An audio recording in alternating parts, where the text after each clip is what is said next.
Hi, I'm Bill Patten, CEO at Holy Cross Medical Center. And today I'd like to give you an update on the board meeting that was held January 27th. This was a regular board meeting, our first one for this new year, 2021.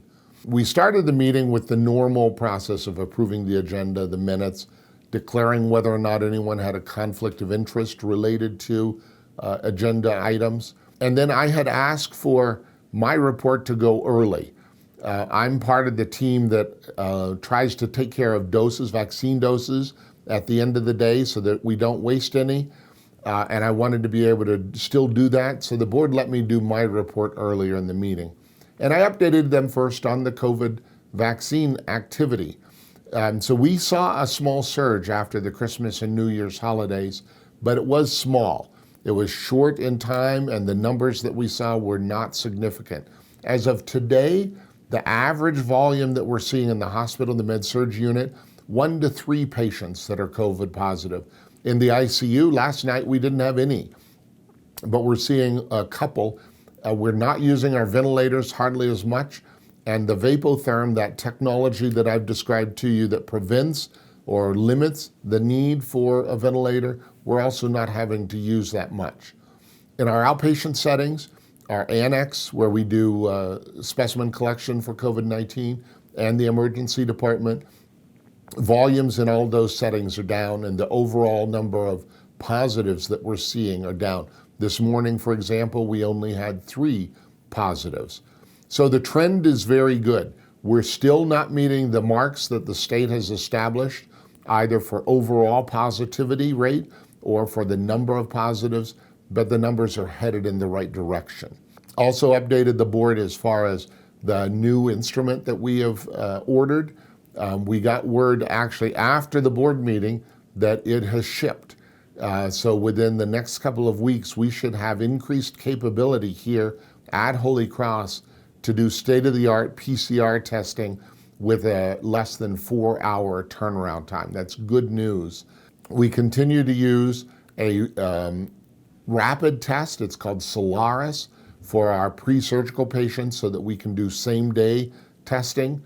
And we have suspended work on an antigen test that we had wanted to use for surveillance. That test has not been cleared by the FDA yet, so we're putting that project on hold until they get FDA clearance. We're still having visitor restrictions until we get into yellow and ideally green. We're going to continue to restrict visitors. That's not to say we don't have any. It's just we're limiting them 1 a day, and there has to be a specific reason why there's a visitor. So births, deaths, special needs people, all of those are good examples of folks that easily would qualify to have a visitor with them. We have 2 of the 3 new temporary buildings outside of the emergency department, replacing those tents, the white tents that the town had so graciously loaned to us. 2 of the 3 buildings were online. We expect to have the 3rd one online by early in February. This again will allow us to triage COVID patients. The next surge that we're concerned about is spring break. So those new screening buildings will be online well before spring break.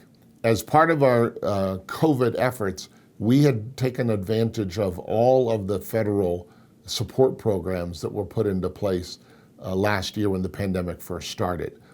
There was one specific one, Medicare Accelerated Payments, that we applied for, and we got about $7 million. The way the program was originally designed, we were going to have to repay all of that money.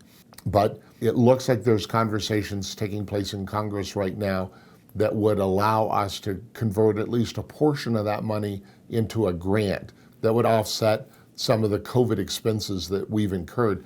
In December alone, we had over $500,000 in COVID-related expenses. So it will be a good thing if we're able to convert that advanced Medicare money into a grant. On the vaccine front, we continue to work in partnership with many other organizations in the community, providing vaccines at the Taos Middle School. For the last 3 weeks, we've provided about 1,000 doses per week. I did a separate update on the vaccine, so you can look for that. I won't go into more detail. We continue to provide that service to the community, and as we can get more vaccine product, we'll be able to give you more doses. But look for that separate video. There's also a video that I did on charging for vaccines. We've gotten a lot of questions about that. We wanted to answer those questions for you as well.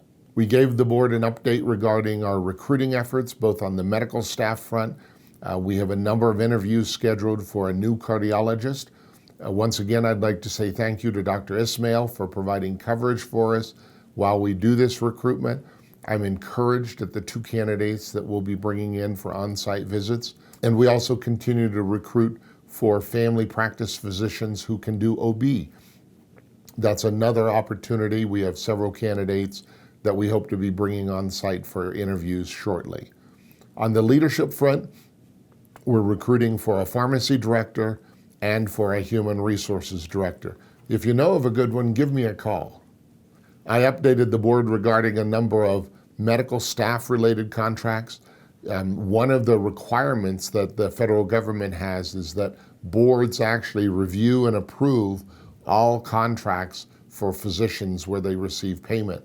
So there was a contract with Taos Orthopedic Institute, and then updated the board as far as revisions that are planned for our hospitalist group and our emergency department group as well. On the facilities side of things, updated the board regarding our OR floor project. I had reported in previous months that we have redone the floors in all 4 of our operating rooms. They turned out great. I updated the board on several options that we're looking at for additional space. We currently lease a number of medical office buildings in town, and we're trying to consolidate that. We're also looking at the option of converting leased expenses into a mortgage payment so that it would be fixed over time. We'll continue to work on that. We're also trying to sell the property and building that we own in Penasco. Steve Rosenboom updated the board on our financial situation. He does a separate video on that. I'd encourage you to watch it. We had lower volumes in November and December, largely due to COVID. Normally, December is a strong month for surgeries, people having met their deductible and wanting to get procedures done. This year, that wasn't the case. Also, there are 4 holidays: Christmas Eve, New Year's Eve, Christmas Day, New Year's Day. So the number of days we had available to us was limited. We were able to recognize some of that COVID money that I mentioned earlier to offset part of the expense, but I won't tell you the number. Look at Steve's video and he'll update you on where we stand financially. The board also reviewed its annual self-evaluation. They looked at the strengths, and some of the strengths were their operational oversight, and they looked at opportunities for improvement. And an example there was the employed medical staff satisfaction numbers.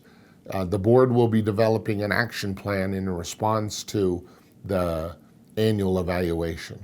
That completes this report. As always, give me a call if I can answer any other questions for you. Thank you.